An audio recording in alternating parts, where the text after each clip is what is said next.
Welcome back to Oratoria Anime Review, episode number 2. This one I'm discussing episodes 4 through 6. One thing I forgot to mention, actually a couple things I forgot to mention in the last episode, is the fact that there was a shower scene. Yes, there was a shower scene, because a lot of the characters in this series are women. So yeah, we have all the female members, minus Loki. Yeah, Loki does not get undressed for this scene, which I'm thinking, really? It's a bath scene. All ladies take a shower, and she doesn't go naked? Seriously? Is the reason why they can't show her naked? Or at least show her... I mean, here's the thing. Hestia has been shown naked before, but not Loki? Is it because she's flat-chested? I have no idea. And also the scene where when Belle runs out of the tavern, which in the regular series was episode 2, yeah, I was blushing at that. Yep. Now in the case of these episodes, only episode 6 has scenes that cross over with the events of the main series. Mostly put this particular set of episodes, it's mostly heavily focused on Ainz. Like the first 3, it's focused on Lilith. This one's all about Ainz. And, of course, they're investigating where that plant came from. Loki, of course. Now, there is one small little scene that does... Now, like, any scene that interacts with something that goes on in, like, the flagship series, that does not happen until episode 6. Yeah, because it's basically self-contained, and mostly you have the characters, like, going down the dungeon again, they went to the particular floor, they went to 18th floor, and there was a murder. Yep, of course we have one of the episodes open with a freaking murder, like, guy just finished having sex with a red-haired woman. We don't see who this woman is actually here. And then she proceeds to break his neck by squeezing his neck, and it's later revealed she also took his face as well. Yeah. Yep. And they investigate this murder, because why not? They're down there, why not help out? And it turns out the guy is actually from the Ganesha Familia, and he's level 4. Okay, yeah. And plus, let me think, what else happens here? We also get a little bit of development for Ainz, showing off her mother. Yes, her mother, who it looks like the Ainz is a spitting image of. And when Ainz runs into the woman, the murderer, who turns out to be a monster tamer from Oratoria, though no one knows who this person is, and she addressed her by, looks like her mother's name for some reason. Yeah, this is not explained yet. I'll probably find out when I watch episodes 7 through 12. Yep. Let's see, what else? Oh yeah, the fact that she decides to stay in the dungeon, which kind of explains what happens next. Yeah, so stay in the dungeon to basically clear her head, because what happened with the battle with the monster tamer. Yep. So, yeah, there's the monster tamer. Yep. So she decides, and she takes on looks like a floor boss, who looks like a giant skeleton, which she defeats by herself, despite the fact she's suffering from a head wound. Yes, she is suffering from a bleeding head, and she beats it. And then they walk up some steps, and then they run into Belle. Yes, they run into Belle, lying on the ground. In case you're wondering, how the heck did he get here? Well, in the main series, the reason why he's here is because he was testing out his new ability, Firebolt, and he collapsed from exhaustion.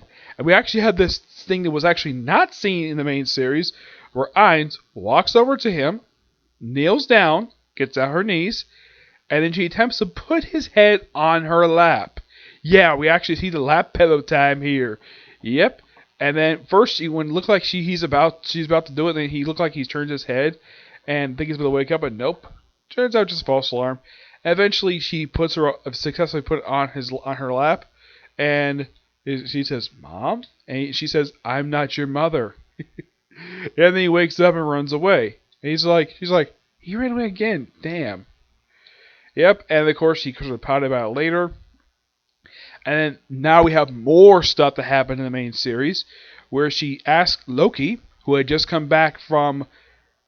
This basically happens in book 2 of the episodes that were adapted for the main series, where Loki came back drinking some Soma wine, and she's basically asked to sit in the meeting, and then she asked Loki for a level up. It's like, wait, this meeting's over, and then she goes, and we see actually the level up, because here's the thing: in the main series, this is done off screen. In the anime, we actually see it. It's only the second time in this series we've seen it, because they actually did show this in the previous set of episodes, yes, where it looks like though Ainz had to pretty much almost remove her top just to have this moment, and also move her hair. So, and how this thing goes, Hesse does the same thing. Takes a little sharp thing, poke her finger. Even though she could live for a long time, she's not impenetrable. And dips, and this is where they get the whole level 6 thing. And in the main series, we just get reactions from Ina. And this series, we get everybody else's reaction. We get like pretty much like a lot of the characters, basically their reaction is, oh, before I continue, we have something with Betty. He does not go on the expedition to the dungeon. So Loki's like, hey, you want an escort? And where are they going? The frickin' sewer. They sniff around, and they run into Denasia, and then they go to Uranus. Oh boy. Let me explain about Uranus. Okay. The guy did show in the manga as well, but here's the thing about Uranus. When I've read about this guy, he is not a god. I have no idea why they made him a god in this series. Uranus, in case you know who this guy is, he's a frickin' titan. Yes, he's a titan. Why he's depicted here as an old man as a god, no idea. That's just the series for you. It's one of the most dumbest things. I mean, I've seen this guy before in the manga. I'm just curious, like, who's this guy? Oh yeah, it's Uranus. This guy only appeared. You only hear this guy's voice once in the main series, and that was in the War Games episodes for season 2. This is the first time you actually see him, and he just old man sitting on a throne. Loki talks to him about the plants. She has, and of course, this mysterious sorcerer. He pops up again a little bit later. But Uranus. Not Zeus. Not Odin. Not Vulcan. We choose a Titan to be the leader of the gods in this series. Okay, just like in Stargate, where we have frickin' Kronos as a god, depicted as a god, despite the fact he's not a god. He is a Titan. Kronos had a reputation, and the thing with Kronos is it's a horror story reading about Kronos' story. Basically, Kronos had a reputation for eating his own children. That is not a joke. That is seriously what the man did. Uranus is Kronos' father. Of course, Zeus is, of course, a god. He, of course, is mentioned in the series. And if you're curious, though, Zeus is Bel's grandfather, who he thought was dead. Yep. Though he had no idea he was a god. He'll be explained some other point. But, yes. This guy, like, Loki has every right to basically speak to him. And what she says to him is completely justified. Because this guy is just an old man bureaucrat. That's simply put what this man is. He's a frickin' bureaucrat who hides in a sewer as his base of operations. Oh, no, not the sewer. He hides underneath the frickin' guild. Because Loki thinks the guild might be responsible for this. And for some reason, of course, they don't bother to ask, like some of the other guilds, some of the more trustworthy guilds. I mean, I know that fact that Hestia and Loki don't get along with each other, but Bel is at least trustworthy. They might get along with each other later, but yeah, I wasn't really a big fan of the scene. Not the way it was directed, no. The fact that this guy, this Uranus, is just a jerk. Yeah, a jerk. Loki. And here's something strange about Loki I forgot to mention. Loki is one of those things in anime that really kind of bugs me. Okay, She is one of those characters who walks around with her eyes closed, but she has opened them occasionally. And I keep saying this. The first time I saw this in reviews, basically, I'm watching, was actually, and I kid you not, this happened in Bleach. The character Geen, the one with the silver hair, he walks around with his eyes closed. Only once you see his eyes open. Like, I keep thinking, though, how in the world can these people see where they're going? Yes, this is a kind of a bothersome thing in this series. And a lot of anime I've watched, the only character who never opens up their eyes at all, and a lot of the anime I watch, is the character Gula from Seven Deadly Sins. Apparently, her eyes are naturally like that, where they're freaking closed. And I keep saying, how the heck can they see? Do they squint their eyes like this in order to freaking see where they're going? But yeah. Oh yeah, the whole thing with Dionysus? Yeah, it was a dead end. They still don't know who's behind the plant stuff. Oh, and then we have Ainz want to go back in the dungeon because she wants to. This, of course, happens right after the special meeting of the expedition to the dungeon. And before the expedition, it mentions in the main series as well that they were going to go on this expedition, which leads into the finale for season 1 of the main series. And she's going to the dungeon. He runs to Ina, Belle's advisor, and asks her to rescue Belle. He's like, of course, she has this moment like, where he tilts her like, huh? Really? What's that, Belle? Okay, fine.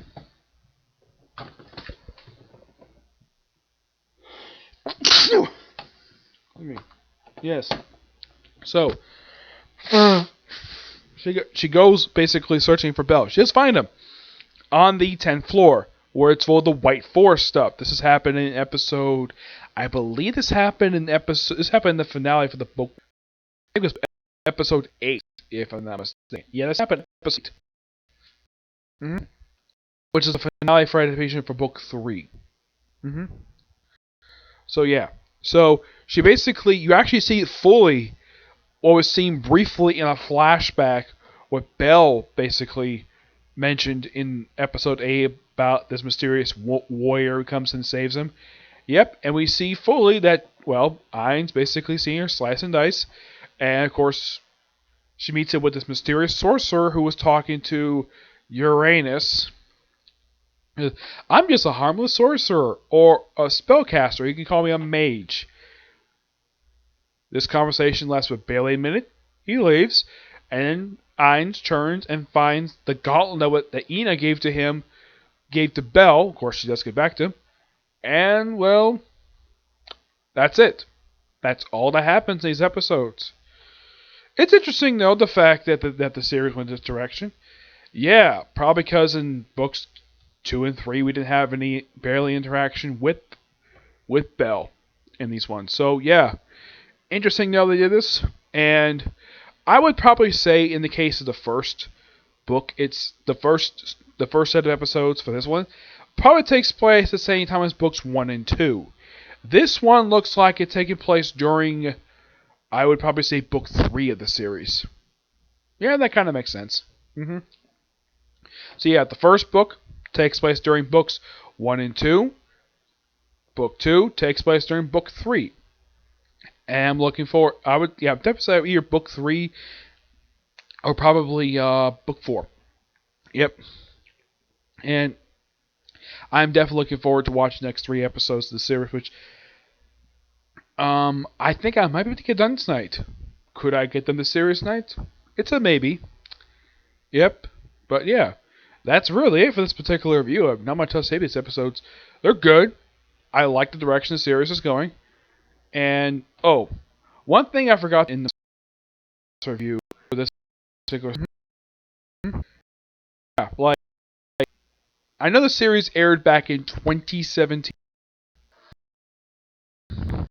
Yes, I forgot to mention it for each club.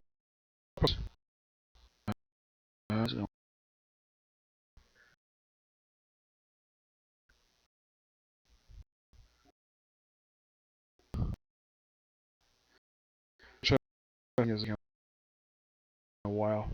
Yeah, my computer does this by looking at a page for a particular point in time. It would just buffer for a bit before it finally gets back to where I want it to. Let's see here. There you are.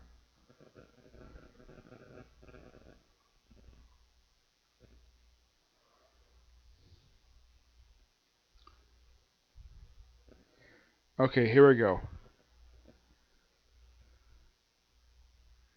Let's see if I can find it here. No, it's not. Okay. So the series aired from April to June of 2017. I don't remember what series I was watching at that point. Yeah, I don't remember. I honestly do not remember of what series I was watching at that point. Yep. Yeah, that's so. Yeah, a period of about 2 months when this series aired. Yep, 2 months. And I'm thinking though of like, why couldn't I have a season two for the? Yeah, this came out like I would say a year after the main series because the main series April June of 2015 when it aired. The second show, which I believe last year, aired from July to September, though in January. Yeah. So this season probably aired between seasons. Yeah, it's something though. It took 4 years to release season two. My only guess is the reason we got season two was because of the film. This series, I don't really know why we haven't got season two yet for this one yet, but who knows? We might find out in the near future. I'm hoping to get season two because the series is really good. I love the spin-off series as well as the main series. I'm still reading the book 9. Yeah, I'm like partway through it. I'm only like 52 pages in. I'm still gonna read it. Will I review it? No, I have no plans to because I think this book probably adapted for season 3 of the show. Okay? So yeah, that's it for this particular review. Stay tuned for episode 3, discussing the next 3 episodes of the series. Yep. See you next video. Bye.